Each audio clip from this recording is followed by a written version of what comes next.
тапшырма келгенде бик тыгыз элемтеде булып яшады. Биз инде аны бүтүн мероприятияларга чакырмыйча калмыйк, кайтайык. Һәр бер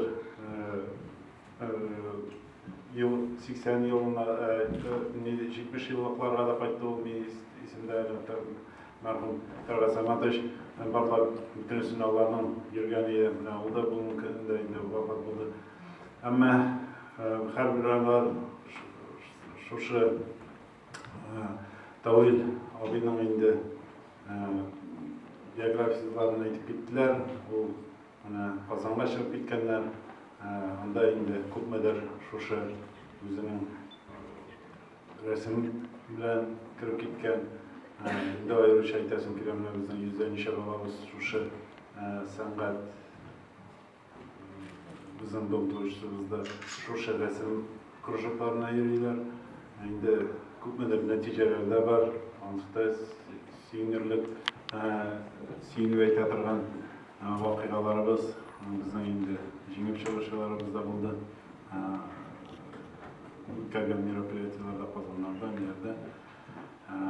Менә шундый тормыш белән яшибез. Инде Тавил абыйның монда безнең музейыбызда да картиналары бар.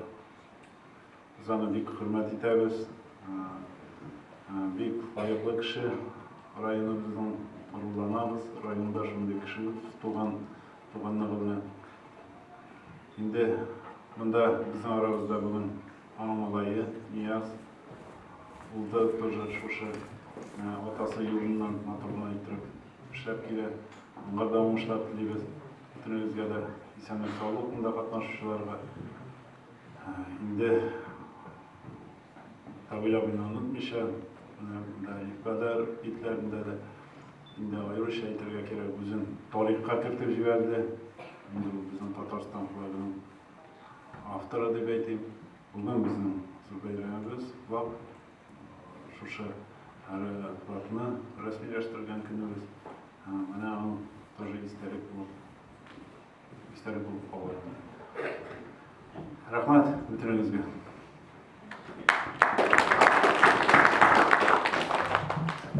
Исәммесез дуслар, иптәшләр.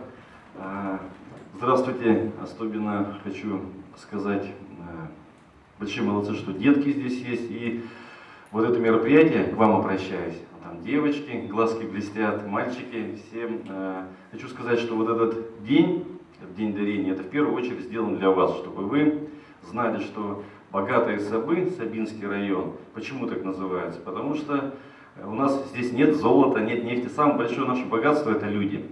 И вот Сабинская земля, она богата именно людьми, талантливыми людьми.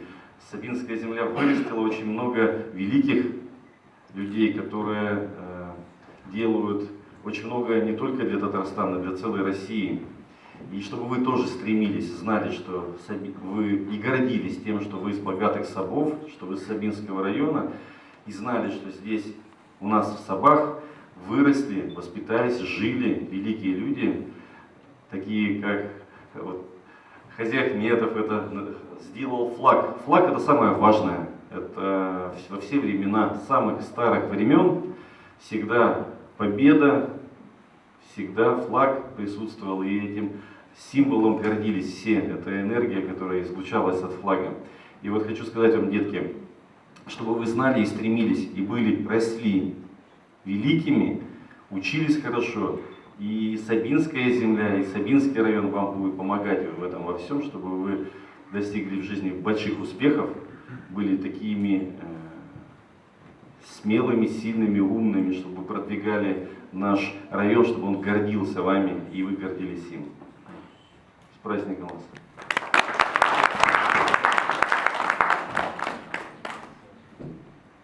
Уважаемые участники этого торжественного собрания, так случилось в моей жизни, что в 1968 году мой муж подарил мне фамилию Хазиахметовых. И я невестка в этой доме, как в свое время, когда мы приезжали сюда с семьей, называли меня Базнанкеленкельде.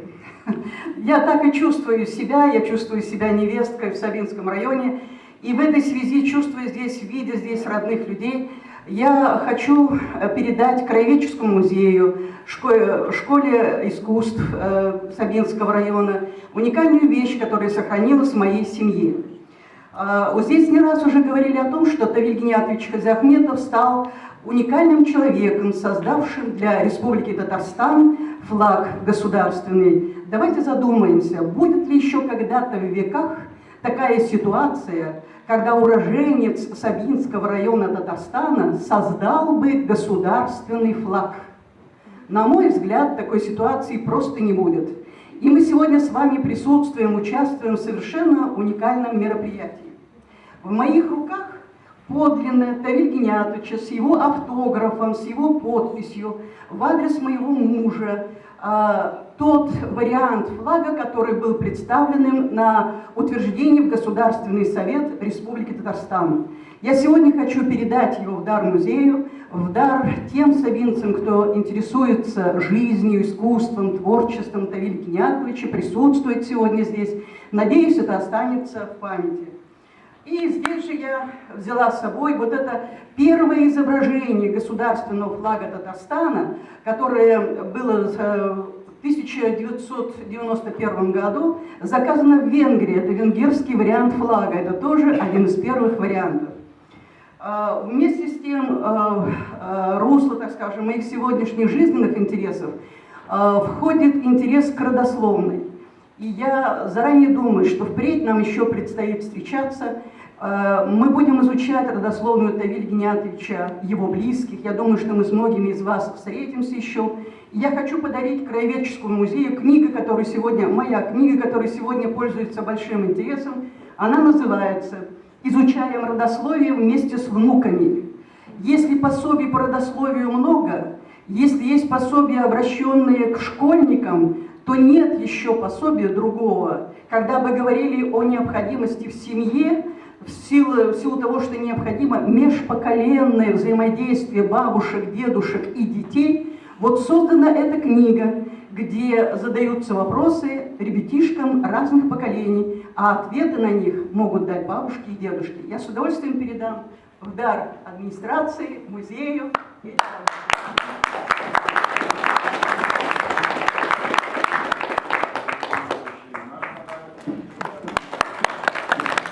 Валентина Серафимовна, мы вам благодарны за те специальные документы, которые вы сейчас передали. У нас в настоящее время только идет формирование музея, вот комплектация. Мы издание вроде присмотрели, хотим сейчас с проектантами работать. Да? Это как бы вначале мы учтем все эти, наверное, будет отдельная экспозиция, посвященная выдающимся личностям, таким как Хазиахметов Тавиль Гиниатович, у нас Калимуллин Абы Ага есть. Вот все они у нас нашли свое место и в парке, вы видели, да, наверное, там бюст установлено. Да. Вот все мы учтем в этом работе, обязательно. Пинера, попрошу тебя подойти и принять эти дары, чтобы сохранить их. Muhterem балалар деп айтасы келеді. Бұл ескертерлік оқиғадыр менің үшін. Һәм безнең өчен барыбызда. Дөресен әйткәндә, 36 елдан алып, әтинең туган елыннан алып, Йосиф Аланда туган мизгеленнән алып, инде узган гасырда 67 һәм 20 елны истәсәк, инде 87 елга якын вакыт узып китте. Әти Йосиф Аланнан киткәч, Казанга күчкәч, әлбәттә бик зур тормыш юлы уза. Һәм дөресен әйтергә кирәк, ул тормыш юлы тулысынча бер сынау булды. Аның сөйләүләренә караганда һәм аның тарихын караганда. Сынау, үз урыны өчен көрәш, үз сүзеңне әйтергә теләү һәм аны әйтергә теләү генә түгел, аны тиешле дәрәҗәдә, тиешле сәнгати сыйфатта күрсәтә белү. Аның училищега керүе, ул училище рәсем мәктәбендә укырга мөмкинлеге булмагач, училищедагы әзерлек курсларына кереп, 1-2 елда имтиханга әзерләнә ала, әзерлек ала һәм училищега бишлеләр белән керә. Институтка кергәндә дә аның тормыш юлы шул хәтле кыен була. Сөйләвенә караганда, институтка имтиханнарны 5-легә тапшырып, гадәттә институтка кергәннәргә имтиханнан соң Казанга кайткач махсус чакыру кәгазе килә торган булган. Сентябрь ае җитә, әти чакыру кәгазен көтә, имтиханнар тапшырылган, списокларда ул бар. Бабай сорый икән: "Улым, нигә соң сиңа чакыру килмәде икән?" Белмим дигән, әти белмим дигән. Чакыру килмәгәч, Ленинградка бара. Килсә, аны списоклардан сызып ташлаганнар икән. Нәрсә булган икән дисәң, Тулай торакның директоры үз карамагы белән аны Тулай торакта тәртип бузган сылтау белән списоклардан сызып ташлаганнар. Һәм иң кызыгы шунда, әлбәттә, әти Тулай торакта андый вакыйгалар гомумән андый вакыйгаларны булдыра урында булмаган анда. Шунда түгел. Ул Мәскәүгә барып, ул заманда Ворошиловмы, әллә Будённыймы, Фурцевлар, мәдәният министрлары Фурцевларга барып, судларга барып, үзенең дөрестлеген исбатлый һәм 2 айга соңга калып укуга керешә. Аны яңадан списокларга кертәләр, монда бернинди проблем булмый, чөнки ул хакыйкатькә дөрес туры килми. Киресенчә, аны әлекләгән кешене эшеннән алалар. Мин аны ни өчен сөйлим? Авылдан чыккан кечкенә малай, әле Казанда яши генә башлаган, әтисе сәнгать әһеле булса да, ювелир көмешче булса да, барбер рәссам булмаган кешенең малае үз теләге белән, үзенең менә ничек дип әйтим, бирешмичә алга бару белән һәм ниндидер эчке әйтеп бетергесез хыялы белән шушы авырлыкларны җиңеп чыга. Алай гына да түгел. Казанга кайткач икенче мәсьәлә. Казанда эш юк. Ягъни ул заманада Казанга кайткач Союзда китап нәшриятында урыннар булмый. Анда айрым кешеләр барыбер урыннарны били һәм читтән яңа килгән кадрларны әллә ни кертмиләр иде. Әтигә Кировка китәргә өндиләр. Кировта урыннар да бар, анда безнең җегетләр дә эшли. Юк, Союзда урын булмаса да, китап нәшриятында урын булмаса да, ул гади газета Яшь Ленинче журналына эшкә керә. Кечкенә генә бүлмәдә, кечкенә генә стендә, менә шуннан эшләп китеп, ул шушы югарылыкка ирешә дә. Үз хезмәте белән бернәрсә карамыйча, үзенең сайлаган юлына, һөнәренә ул тугрылыклы булып кала. Мин аны өчен шулай бәлки бик тирән итеп сөйлим. Менә хәзерге яшьләр бик күңелле вакыйга, бүген шундый менә Марат әфәнде дә бүген әйтеп узды, балалар күп. Ул бик күңелле вакыйга. Мин мәсәлән үзем Сабада үскән малай. Мин школьный урамында, әлеге загат контор янында, Хаҗи бабаларда җәйләр буе, кышлар буе тора торыйм. Каникулда кайта торыйм. Ул инде Шәмәрдән ягында, кырдан куяннарга кукуруз урлауларда искә төшә. Аннан безне куа кайтканда кәүешләр дә өчеп төшкән чаклар искә төшә. Менә Туктар, минем балачак Туктарда узды. Мин бер әйбер әйтәсем килә. Бик күңелле әйбер, менә сәнгатьнең бүгенге көндә Сабада сәнгатьнең шундый югары дәрәҗәдә булуы. Мин дөресен әйткәндә үскәндә мондый әйберне күрмәдем. Балачакта, менә сезнең яшьтә монда үскәндә балалар бар иде, ләкин күбесе велосипедта йөриләр. Инде велосипед безнең заманда инде сәпиттә без каяна бармадык та, каяна кайтмадык. Авылларга төшәдек. Хәзер менә шундый аерым мәдәният йорты булуы һәм укырга, өйрәнергә, ниндидер югарылыкка ирешү мөмкинлеге тудырылу ул искиткеч вакыйга һәм киләчәккә зур өмет бирә әлбәттә. Менә без шәһәрдә яшәгән кешеләр, бәлки ул яктан бераз гына шәһәр халкы, шәһәр тормышына ияләшеп, сездәге булган гүзәллекне без күрмибез дә, безгә аны күрсәтмиләр дә, килмисез дә, сез күрсәтмисез дә, күренмисез дә дигәндәй. Шуңа күрә менә бик күңелле вакыйга дип әйтәсем килә бүген икән. Әлбәттә бүген байрак көне дә, Татарстан байрагы көне дә. Әтинең байрак эшләве бу искитәрлек вакыйга, чөнки чынлап та 90нчы елларда конкуренция бик югары иде, конкурс бик катлаулы иде. Алар барысы да минем күз алдымнан үтте. Ләкин иң кызыгы шунда, әтинең конкурста катнашуын белгәч, Татарстанның төрле районнарыннан ниндидер матур татар калфаклары кигән ханымнар килеп, өстәханәгә шакып керәләр иде дә, үз фикерләрен әйтәләр иде. Менә беләсезме?